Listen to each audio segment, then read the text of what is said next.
ربیع الاول کے مہینے میں جس لاڈلے نبی نے ہماری اتنی فکر فرمائی کہ کہیں چوٹی ڈس نہ لے، کہیں گھر میں تکلیف نہ پہنچے، کہیں کیڑا حلق میں اٹک نہ جائے، کہیں کوئی تکلیف دہ چیز پیر میں تمہیں ڈس نہ لے، ان کی فکریں بتا کر ہمیں اس سے بچنے کے راستے پیدا کیے۔ اور آج بھائیو امتیوں کا یہ حال ہے، ماہ ربیع الاول جیسا مبارک مسعود مہینہ آ رہا ہے اور ہم جشن عید میلاد النبی منانے میں لگے ہوئے ہیں۔ کتنے لوگوں کو آپ دیکھیں گے بھائیوں، اس میں کئی جگہ پر عرس نکل رہے ہیں، کئی جگہ سندل ہو رہے ہیں۔ ارے لاڈلے پیغمبر نے اپنے زندگی میں کبھی آپ علیہ السلام کی عمر شریف جو گزری ہے مکہ المکرمہ میں، تو مکہ المکرمہ میں نبوت کے بعد 13 سال رہے اور مدینہ المنورہ میں نبوت کے بعد 10 سال رہے، نبی بننے کے بعد 23 سال تک آپ رہے۔ اس کا مطلب یہ ہوا آپ کے پیدائش کا دن اللہ کے نبی کے سامنے 23 سال تک آتا رہا، لیکن کسی سال اللہ کے نبی نے نہ خود اپنا جشن منایا نہ کہیں صحابہ کو اپنے جشن منانے کی اجازت کہیں۔ آج لوگ تو یہ کہہ رہے ہیں، آج تو جیسے اور دیگر اقوام جینتی ان کی اپنی مناتے ہیں، ان کے یہاں فلاں اور فلاں کی جینتی نکل رہی ہے، آج پیغمبروں کی جینتی نکالی جائے۔ محل غور اور پھر بات صرف کسی پر نہیں ہے، نبی ہی کی نہیں، کہیں عرس کے نام پہ اولیاء اللہ، بزرگان دین ہمارے اولیاء اللہ اپنے قبروں میں آرام فرما رہے ہیں۔ وہ یہی شرک مٹانے کے لیے آئے، یہی بدعت مٹانے کے لیے آئے، یہی رسومات مٹانے کے لیے آئے، وہ یہی ناچ مٹانے کے لیے آئے، گانے مٹانے کے لیے آئے، یہ بے ڈنگے پن مٹانے کے لیے آئے۔ اور آج وہی نبیوں کے نام پر، اولیاء اللہ کے ناموں پر بھائیوں کیا ہو رہا ہے آپ جانتے ہیں۔ عرس اور سندل لوگ جگہ جگہ بس یہ ماہ ربیع الاول میں تو کتنے ہی ایسے جشن منائے جا رہے ہیں، اور وہاں پر کہیں عرس ہو رہا ہے، کہیں سندل ہو رہا ہے، اور اس میں بس بات یہ ہے ڈھول تاشے اور اس میں نوجوانوں کی ٹولیاں، اس میں نماز ساری غارت، اور بات اسی پر نہیں، عبادت کا وہاں پر بھائیوں عجیب عجیب تماشے ہیں، سامنے نوجوانوں کو ناچتے ہوئے آپ نے ہزاروں جگہ دیکھا ہوگا ناچا جا رہا ہے۔ جو نبی امت کی آپ کی نوجوانوں کی فکریں کرتے ہیں، رات میں جنہیں نیند نہیں آ رہی ہے، پیٹ میں جن کے کھانا نہیں ہے، بستر پر جسے آرام نہیں ہے، اور راتوں میں گرم گرم آنسوؤں کو بہا بہا کر ایک ہی امت کی خاطر تڑپ پڑ رہے ہیں اور اللہ سے ہدایت مانگ رہے ہیں۔ آج وہ امتی وہ نبی کے طریقوں کو چھوڑ کر جس طریقوں کو وہ مٹانے کو آئے تھے انہیں کو زندہ کرنے میں لگا ہو۔ آپ دیکھیے کیسے ہولیوں کی طرح کلر اڑائے جا رہے ہیں، ہولیوں کی طرح، اور یہ کہتے ہیں کہ اگر ان کی جینتی ان میں لال وہ کرتے ہیں ہم ہرے گلال اڑا سکتے ہیں، اور وہ اگر ڈی جے باجے بجاتے ہیں، آج ڈی جے باجے اولیاء اللہ کے نام پر ڈی جے بجائے جا رہے ہیں، اولیاء اللہ کے نام پہ ڈی جے باجے، اولیاء اللہ کے نام پہ راستوں کو بند کر دیا جا رہا ہے۔ وہ اولیاء اللہ بھائیوں اپنا اڑوس پڑوس تو دور کی بات ہے، ایک ادنا سے شخص کو تکلیف میں دیکھنا کبھی برداشت نہیں کرتے تھے، ان کے نام پہ راستے بند کرنے کے بعد یہ کیا لوگوں کو تکلیف نہیں، یہ وہ برداشت کر سکتے ہیں۔ اور بات بھی ہے یہ عرس اور سندل جتنے منائے جا رہے ہیں بھائیوں، دراصل یہ طریقے کو مٹانے کے لیے ہمارے یہ سارے اولیاء اللہ آئے، یہ سارے بزرگان دین آئے۔ ہمارے پیارے پیغمبر صلی اللہ علیہ وسلم نے صاف طور پر فرمایا مجھے اللہ تعالیٰ نے ناچ گانے مٹانے کے لیے بھیجا۔ آج ہمارے نوجوان تھوڑی دیر سوچنے کی ضرورت ہے کہ واقعی میں توہین کر رہا ہوں یا پھر میں کوئی سنت زندہ کر رہا ہوں۔ اللہ کے پاس اس کا جواب دینا مجھے بہت مہنگا پڑنے والا۔ بھائیوں آج کی مجلس میں یہ بات عرض ہے، اگر ہم خود ہی مبتلا ہیں تو توبہ کریں، اور اگر ہم ایسے اولاد کے باپ ہیں یا بڑے بھائی ہیں تو ابھی اپنے پورے ماحول میں معاشرے میں یہ بات کو چلائیں۔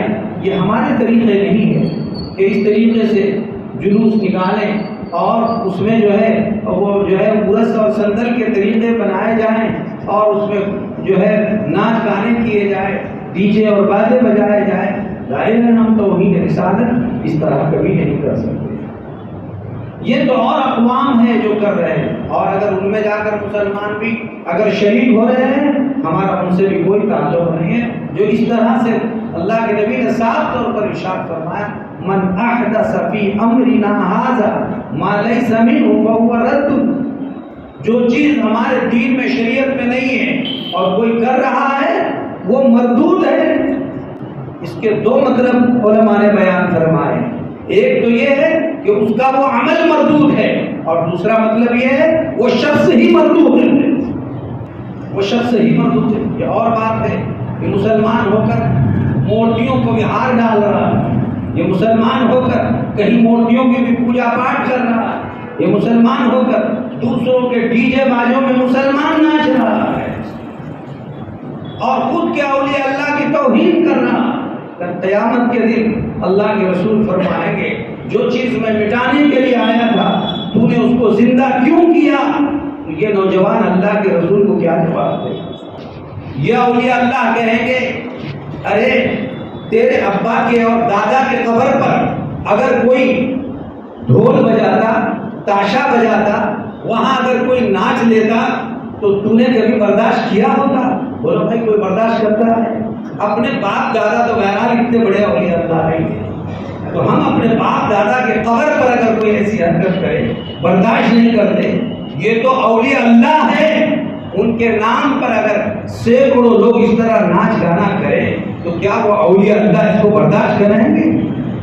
سچ بات تو یہ ہے کہ اگر وہ موجود ہوتے تو وہ خود فیصلہ کر لیں لوگوں بھائیوں کہ وہ دعا دیتے یا بد دعا دیتے کسی کو۔ آپ بتائیے، اگر ایسے اولیاء اللہ کی کسی کو بد دعا لگے تو دنیا میں وہ پنپ سکتا ہے؟ جوانی چند روزہ، جوش وقتی ہے بھائیوں، ہمیں جوش خروش، اور بہت سارے لوگ یہ کہتے ہیں کہ بھئی یہی ایک موقع ہے اپنی بہت زیادہ تعداد بتانے کا، اس لیے روڈ پر اترو۔ اللہ کے نبی نے صحابہ کو اس طرح روڈ پر لا کر اپنی تعداد نہیں بتائی۔ اللہ کے نبی صلی اللہ علیہ وسلم کے طریقے تو بہت اونچے ہوا کرتے تھے، اور آپ کی تعلیمات سب کے لیے مشاعر رہا ہے۔ یہ بھی نہیں ہے کہ گھروں میں بند کر کے بٹھایا، آپ کی تعلیمات کی روشنی میں جو آپ نے کیا وہ سب آپ کیجیے، اور جن سے منع فرمایا سب سے رکیے۔ اسی میں ہماری خیر ہے، اسی میں ہماری برکتیں ہیں، اور یہی ہماری زندگی۔ ماہ ربیع الاول کا بھائیوں قطعاً یہ حق نہیں ہے کہ ہم عرس میں شریک ہوں اور سندلوں میں شریک ہوں اور اولیاء اللہ کے مزارات کی اس طرح توہین کریں۔ لوگوں نے ڈی جے بازے اپنے اپنے جگہ سے اس طرح سے عرس اور سندل نکالنے کے لیے، اور بہت سارے جگہوں پر اب تو نئی بات آئی، حضرت ٹیپو سلطان شہید رحمۃ اللہ علیہ کی جینتی منا رہے ہیں، اور ایک ڈی جے بازے کے لیے 50 60 ہزار روپیے وہ ڈی جے بازے کے لیے برباد کیے جا رہے ہیں۔ یہ دینے والے کو سوچنا چاہیے بھائیوں کہ یہ پیسے برباد کر اپنی قبر کو یہ خراب کر رہا ہے، اجڑ رہا ہے یا آباد کر رہا ہے، اور پھر یہ پوری امت کا کیا مسئلہ ہے۔ آج تو بھائیوں باطل طاقتیں آپ کو بدنام کرنے میں لگی ہوئی ہے۔ اگر ہم نے بھی اسی طرح ناچ گانے کرتے رہے، روڈوں پر اترتے رہے، تو دیگر اقوام میں آپ میں فرق کیا آئے گا؟ ہمارے نبی کی سنتوں کا حق یہ ہے کہ میرے نبی نے جتنی سنتیں ادا کی تھی بس وہ سنتیں مجھے ادا کرنی، اور آپ کی پیدائش کا دن یقیناً عید سے زیادہ خوشیوں کا دن ہے، لیکن ہمیں اس دن عید نہیں منانی ہے۔ ہماری خوشی عید کے دن کی کیا خوشی ہے، ایسی کروڑوں درجے زیادہ ہماری خوشی ہے آقا جس دن پیدا ہوئے تھے۔ لیکن پیارے آقا کا پیدائش کے دن کا عمل کیا؟ مسلم شریف کی روایت میں ان نبی اللہ صلی اللہ علیہ وسلم کان یصوم یوم الاثنین و یوم الخمیس، اللہ کے نبی صلی اللہ علیہ وسلم ہر پیر اور ہر جمعرات کو روزہ رکھنے کا اہتمام فرماتے ہیں۔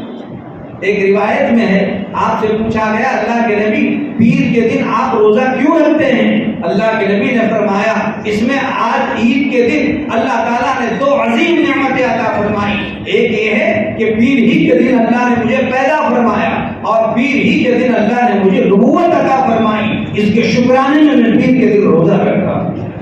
میں آپ کو یہ بتانا چاہ رہا ہوں، اگر عید کا دن ہوتا تو عید کا دن تو کھانے کا ہوتا ہے، عید کا دن تو پینے کا ہوتا ہے، عید کا دن تو بھائیوں اس طرح سے کھانے پینے کا ہوتا ہے۔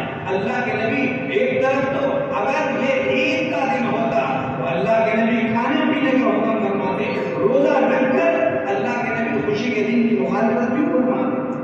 آپ کا اس دن روزہ رکھنا اس بات کی علامت ہے کہ اللہ کے نبی پوری امت کو تعلیم دینا چاہتے ہیں۔ یہ جشن میلاد نہیں ہے، خوشی ضرور ہے، بہت ایسی خوشی ہے جسے خوشی نہیں اس کو مسلمانوں نے خوشی ہے، لیکن بات یہ ہے کہ ہماری خوشی طرز نبوت پر ہوگی۔ اللہ کے پیارے نبی نے ایسا بتایا، بس وہی طریقہ ہمارا خوشی کا ہوگا، منمانی طریقہ ہمارا خوشی کا نہیں ہو سکتا۔ سنتوں کو زندہ کیا جائے، آقا جو کرتے تھے